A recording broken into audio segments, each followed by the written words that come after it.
Les médias étrangers sont dithyrambiques ce matin. Tour d'horizon de la presse internationale avec par exemple le Washington Post qui titre « Un spectacle joyeux enflamme la scène ». On a eu le droit pendant 1 heure, alors là, à une cérémonie qui a sombré dans l'idéologie woke. La France, elle est magnifique. Le public, c'est ça notre trésor en fait, c'est génial. Un moment extrêmement irrespectueux pour les chrétiens, selon Elon Musk. Magnifique, incroyable, incroyable. Je suis heureux. Bienvenue tout le monde pour cette nouvelle saison de Populaire, l'émission qui analyse la culture populaire pour le journal L'Humanité. On espère que vous avez passé un été pas trop cuisant, parce que là, on va direct revenir sur un des événements qui l'a le plus marqué. Un petit événement de rien du tout qu'on appelle les JO. Mais plus précisément, un de ses aspects les plus culturels, leur désormais fameuse cérémonie d'ouverture. Pourquoi elle a fait couler autant d'encre et autant de larmes, parfois bien salées? C'est ce qu'on va voir tout de suite. Bonsoir, bienvenue à Paris.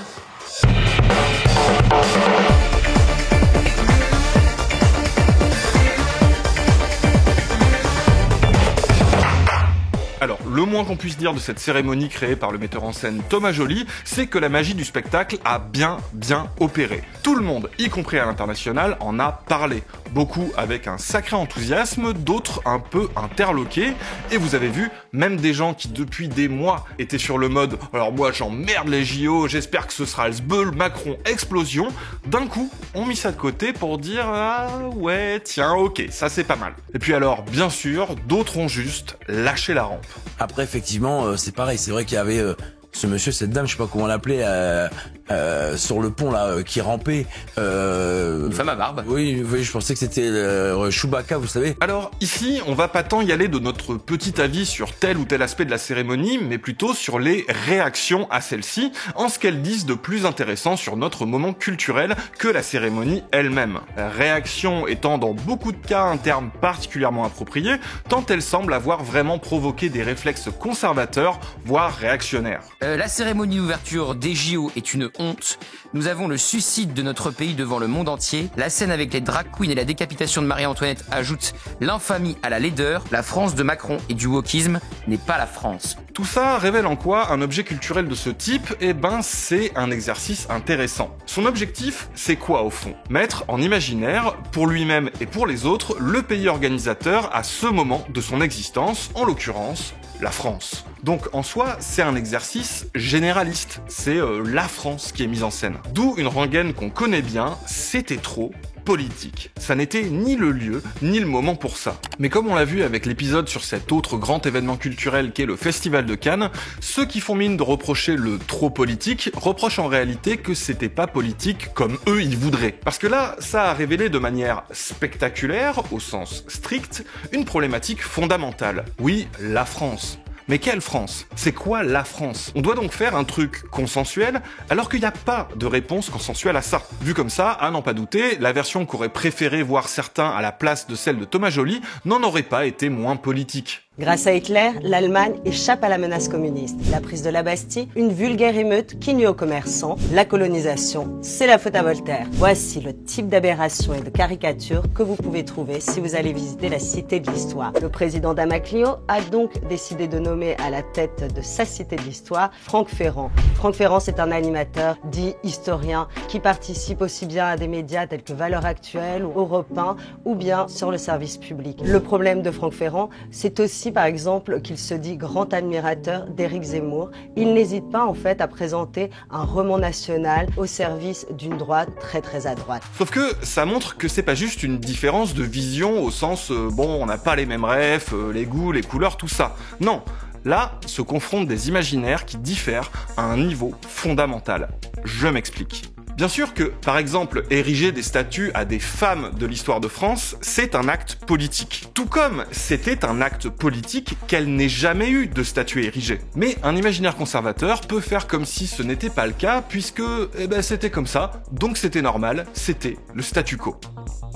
sans mauvais jeu de mots. Pour un imaginaire conservateur, quelque chose d'aussi riche et complexe qu'une idée comme la France, mais ça vaudrait pour un peu tout, en fait c'est très simple. C'est figé et essentialisé. C'est naturalisé même. C'est comme ça, et pas autrement, et ça a toujours été comme ça. Et donc, tout ce qui relève de cette vision, c'est pas politique, c'est juste la France. Tout ce qui en relève pas, par contre, c'est militant. Et ça n'a rien à faire là. Voire, faudrait même revenir à une France fantasmée d'encore avant, ce qui est le principe de la vision dite réactionnaire. Résultat, c'était pas assez consensuel, c'était carrément, pas vraiment, la France. La drag queen ne constitue pas aujourd'hui, alors peut-être en 2024, mais il n'y avait pas que ça sur la liberté. Dans la France woke, mais moi je suis désolée, quand j'apprends à mes élèves ce que c'est la liberté en France, je ne leur dis pas c'est une drag queen. D'abord, on pourrait développer un argument d'intérêt artistique. Les visions consensuelles et conservatrices sont, par définition, peu adaptées à des visions artistiques un peu innovantes, un peu marquantes, qui cassent les codes, comme là, ça a été clairement le cas. On pourrait même défendre une cérémonie un peu avant-gardiste, pas très traditionnelle,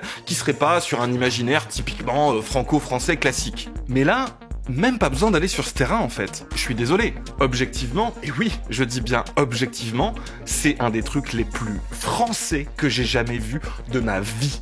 Ils ont tout mis. Ça fait plaisir. Ouais, donc je me suis dit à la base j'avais trop envie de faire un truc, analyser toutes les séquences, toutes les petites références hyper précises et tout. Il y avait tellement de trucs, en fait la vidéo elle durerait 3 heures. Et en plus, en vrai, bah moi j'étais obligé d'aimer. En fait, il suffit juste de regarder toutes les émissions qu'on a faites pour l'humain avant, parce qu'il y a eu les séquences qu'on tournait, etc. et tout, mais ils ont tout mis. Genre, ils ont mis Jules Verne, ils ont mis de la stop motion, ils ont mis le cinéma lumière, ils ont mis les Mignons, ils ont mis Assassin's Creed, ils ont fait théorie du complot. Je pense que Thomas Joly regarde cette émission. Dis-nous Thomas, en MP, on le dira pas. Je pense que c'est ça, il s'est inspiré de tout ce qu'on a dit, c'est sûr. Si on écoute certaines réactions, la cérémonie en fait c'était la Gay Pride, hein. Il y avait que des trucs lobby LGBT, de woke, multiculturel, gauchiste, je sais pas quoi. Tout ça en se concentrant sur 3 séquences sur 4 heures de spectacle. Où il y avait, je le répète, tout, y compris les trucs bleu, blanc, rouge, la vie en rose, le métropolitain, les terrasses, la patrouille de France, la Marseillaise, le French Cancan, etc. Mais si c'était que ça, même la séquence de quelques minutes où il y avait du drag, du voguing, etc., c'était pas juste la minute queer. Et pas seulement parce que c'était mélangé à de la danse traditionnelle, par exemple. C'est la séquence la nuit, la fête, les clubs, les DJ, les tubes français, la mode, le cabaret, tout ça là. C'est turbo français. Certains en ont peut-être pas conscience, hein, mais beaucoup de vos compatriotes, si. Et surtout le reste du monde, il en a bien conscience. Et c'est valable pour la culture queer en général, hein, qui aurait déjà toute sa place en soi, mais je suis désolé de vous l'apprendre, hein, et j'espère que vous êtes bien assis, mais la France, et plus encore Paris, c'est totalement associé à la culture queer, au fait de jouer avec les normes de genre, avec la liberté amoureuse, etc. Tiens, et le transformisme d'ailleurs, comme on disait avant, quand j'étais petit, il y en avait chez Patrick Sébastien, les gars, le plus grand cabaret du monde, vous vous souvenez? Succès foudroyant cette année, les spectacles burlesques de travestis. Ce soir, 80 rue des Martyrs, chez Michou. On a souvent fait une différence entre le drag et le transformisme, alors qu'en fait le transformisme c'est une sous-catégorie du drag. C'est ce qui a fait l'âge d'or du cabaret en France, l'âge d'or queer du cabaret en France, parce que justement le transformisme, c'est se réapproprier tous les codes vestimentaires, de personnalité et artistique d'une artiste. Et d'ailleurs, si l'autre truc, parce que je voulais quand même dire, moi j'ai quand même un problème avec la séquence des drag queens, et je le dis, c'est qu'il y avait ni Sarah Forever, ni Lola Srega, donc il y a jamais mes préfs et ça commence à me saouler. Voilà, je tenais à le dire, je dénonce aussi quand même. Je vais pas lancer de polémique, mais voilà. Et là, ce que je dis, c'est pas un petit truc méconnu, hein. C'est de l'ordre du cliché sur la France. Là, cet événement a fait ressortir avec une clarté totale à quel point ces réactions découlent d'une vision déconnectée et essentialisante. Une vision dénuée de références, dénuée d'historicité. À propos, ça ne vous gêne pas cette boîte de nuit là en dessous de chez vous? Une boîte de nuit. On ne peut plus clair avec cet autre moment qui a fait péter des durites, hein. Vous savez là, la scène de la bibliothèque avec le trouble de petits jeunes qui vont batifoler. Bon ben, t'as beau leur mettre sous le pif 50 œuvres hyper référencées, fondatrices de la littérature française, qui parlent d'amour, qui parlent de genre, de sexualité, de briser les normes, qui parlent de liberté, le réactionnaire, lui, tout ce qu'il y voit, c'est le wokisme. C'est leur nouvelle mode là, ça a rien à foutre là, c'est pas ma France. C'est fou, hein, parce que c'est des gens qui parlent de culture française en danger H24, qui parlent de racines, de mémoire, d'histoire, de patrimoine, et dans la pratique, tu te rends compte que leur vision, c'est pas une autre culture, c'est juste aculturel. Et ça donne des délires où face à un travail symbolique et esthétique hyper précis, hyper référencé, t'en as, ils sont tellement matrixés qu'ils voient du satanisme. Vraiment, on est retourné premier degré au niveau... Abjure ta foi en Belzébuth, et tu mourras pardonné. Mais tu ne comprends pas le français, tête de veau. Parce que quand je dis que c'est objectivement un des trucs les plus français jamais imaginés, je pèse vraiment mes mots. Que ça vous plaise ou non, Aya Nakamura, Gojira, Rimka, tout ça, c'est les mégastars françaises au même titre que Edith Piaf. C'est comme ça, c'est pas moi qui fais les règles et c'est pas vous non plus. Et quand je dis ils ont tout mis, c'est pareil. Ce fameux moment avec Aya Nakamura qui a fait la même polémique raciste minute 1 où ça a été annoncé. Ils l'ont pas juste mise comme ça à la place de ce que une vraie cérémonie française devrait montrer. Ils ont mis Aya Nakamura à chanter du Aznavour avec la garde républicaine. Alors oui, évidemment que c'est fait pour faire imploser la section commentaires du Figaro, ce qui en soi est un noble objectif, hein, mais ça révèle ce qui fait imploser ces gens-là. Pas que ce soit la France d'Aya Nakamura contre celle de l'Académie française, mais avec. Et ça, c'est déjà trop. Le voilà le fin mot de l'histoire. Dans cet énorme mash-up de culture pop française, ce qui les dérange, au fond, c'est pas qu'il y en ait pas pour eux, puisqu'il y avait tout pour tout le monde. Ce qui les dérange, c'est précisément qu'il y avait tout pour tout le monde. Et grâce à cette cérémonie, on a encore bien vu quoi et qui ils ne voulaient pas dans leur France. Alors on va essayer de prétendre que quand même, quelle image on donne au reste du monde, hein. La presse internationale fait preuve d'unanimité, de nombreux titres saluent la cérémonie d'ouverture des Jeux de Paris 2024, un spectacle proposé par la France et qui a semble-t-il atteint son objectif. Paris a fait vibrer son public international, la BBC parle d'une cérémonie au style unique, un plan réussi de manière éclatante. Enfin, en Espagne, le quotidien Marca dépeint la cérémonie comme la meilleure de l'histoire des Jeux. Bon, mais quand même, cette cérémonie, elle était clivante, hein, voire la plus clivante de l'histoire des JO. Genre, plus que celle de Berlin en 36, hein. Vraiment, allons-y, hein, tant qu'à faire. Et il faut dire que selon un sondage Harris réalisé le 27 juillet, c'est-à-dire juste au lendemain, 86% des Français l'ont trouvé réussi. Ah, 86%. Et 5% pas du tout réussi. Alors, je sais, hein, les sondages, c'est les sondages. Enfin, quand même, là, même avec une grosse marge d'erreur, on tient un joli consensus pour un truc clivant, vous trouvez pas ? Et quand on demande aux gens de qualifier la cérémonie, on se retrouve avec des choses comme innovantes, spectaculaires, festives, mais surtout avec des adjectifs assez intéressants à décortiquer pour le sujet qui nous concerne. Inclusive, bien sûr, hein, vu que ça a l'air d'en avoir chagriné certains, populaire également, historique, tiens, on dirait bien que la très grande majorité des gens avaient totalement vu que la cérémonie mettait grandement en scène l'histoire de France. Il y a des personnes qui sont senties pas représentées dans la cérémonie, qui parlent d'histoire de France, etc. Il y a que de ça dans la cérémonie, il y a que des clins d'œil sur l'histoire de France. Et d'ajouter que tout ça non seulement donne une bonne image de la France, mais aussi respecte ses valeurs et, cerise sur le gâteau, pour 3/4 des personnes interrogées, nous rend fiers.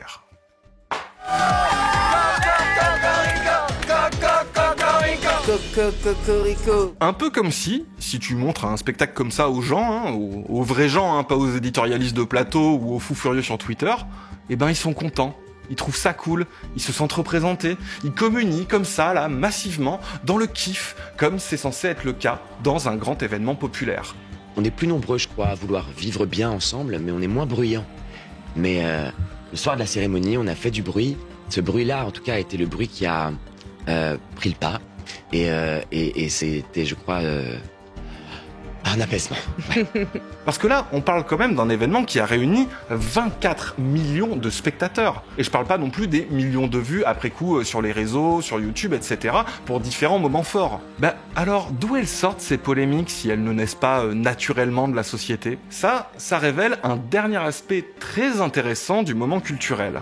En France, on appelle ça de manière un peu chiante, contrefaçon de mouvements d'opinion ou désinformation populaire orchestrée, voire avec un petit jeu de mots derrière les fagots, similitantisme. Chez les anglo-saxons, d'où nous viennent ces phénomènes, ils ont un terme plus rigolo.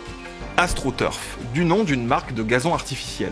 Ce qui s'oppose au terme grassroots, littéralement au niveau de l'herbe, à la racine, pour désigner quelque chose qui vient naturellement de la base, un mouvement populaire authentique. Cette pelouse synthétique qui essaie de se faire passer pour un bout de verdure, tout ce qu'il y a de plus organique, elle provient d'un appareil médiatique et économique tout à fait rodé qui se donne les moyens, et de très gros moyens, de les faire naître. Maintenant, ne soyons pas naïfs. Cette polémique est tout sauf spontanée. L'image en question n'aurait choqué personne si certains ne l'avaient pas fait advenir en la montrant du doigt. Et qui ça ont? Ceux qui ont intérêt à cliver, à séparer, à désunir. Ils étaient furieux de voir que la cérémonie produisait une émotion puissante et généralisée. Ils s'engouffraient dans la brèche pour manifester cet art de détester dont ils sont les virtuoses, et qu'on leur laisse bien volontiers.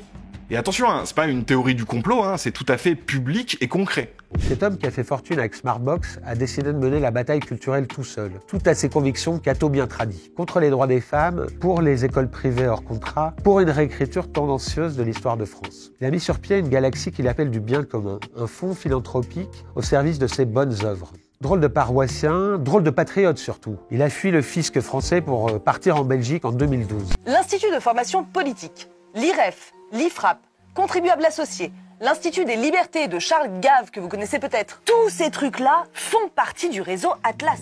Tout ça au service d'une stratégie tout à fait assumée elle aussi, qu'on appelle dans le jargon la guerre culturelle. Alors, quel que soit notre camp politique, on aime beaucoup parler de la bataille culturelle. Je vais pas vous refaire tous les carnets de Gramsci, mais en gros, c'est l'idée que pour avancer des politiques concrètes, il faut d'abord gagner la bataille des idées, des imaginaires, des représentations, etc. Donc voilà, le terrain culturel, c'est super important. Mais attention, la guerre culturelle, c'est une stratégie politique pensée par les milieux conservateurs états-uniens qui s'est largement répandue dans le monde et jusqu'à chez nous par les mêmes qui reprochent à la gauche d'importer des concepts états-uniens, mais bref. There is a religious war going on in this country.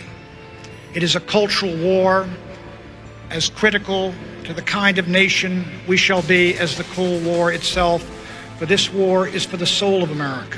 L'idée est aussi simple que redoutable. Quand vous défendez les intérêts des puissants, c'est compliqué de vendre aux gens que vous allez baisser leur salaire et les impôts des plus riches, que vous allez leur retirer les droits par paquet, que vous voulez qu'on vous laisse faire du fric sans aucune limite et qu'ils auront qu'à se démerder avec les conséquences écologiques et sociales. Bref, on n'attrape pas les mouches avec du vinaigre. Donc, faut aller sur un autre terrain, le terrain culturel. Aller chercher des marqueurs identitaires, des choses auxquelles les gens peuvent s'accrocher pour des raisons idéologiques, de tradition ou juste affectives. Et tu bourrines. Vraiment, tu mâches tous les boutons que tu peux de la manière la plus polémique et incendiaire possible. Tu fais des tempêtes dans tous les verres d'eau, des paniques morales sur tout et n'importe quoi, en les exagérant, voire en les inventant de toutes pièces. Le but, c'est de constamment occuper le terrain et monopoliser le débat public. Et c'est comme ça qu'on se retrouve dans un monde plongé dans l'urgence climatique, les guerres, les génocides, les crises économiques et sociales d'envergure, qui devraient parler de ça H24 pour essayer au mieux de relever ces défis existentiels. Et on n'a pas le temps. Parce qu'on débat de savoir si Philippe Catherine Cunu, c'est pas un peu la fin de la civilisation occidentale. La prestation, c'était pour moi autour de ma chanson, qui s'appelle Nu. Où peut-on cacher un revolver quand on est tout nu, quoi. Et qui est une chanson d'apaisement, de paix, P-A-I-X. La vision de Thomas Joly de cette chanson était autour de la figure de Dionysos. Et aussi d'une décadence, comme on peut l'imaginer, des fêtes païennes. Là où c'est efficace, c'est que beaucoup de gens tombent dans le piège et participent à cette stratégie sans même en avoir conscience. Du style, tous les types qui passent leur vie à polémiquer sur la couleur de la prochaine princesse Disney. Là où c'est redoutable, c'est qu'en face, ça force à réagir. Ça nous oblige à défendre une autre vision de la culture et de la société. Et du coup, Philippe Catherine Cunu. Et a raison, parce que ça a beau être culturel, ça a des impacts concrets sur la vie des gens et sur les politiques qui vont être menées. Mais en un sens, c'est aussi une forme de diversion.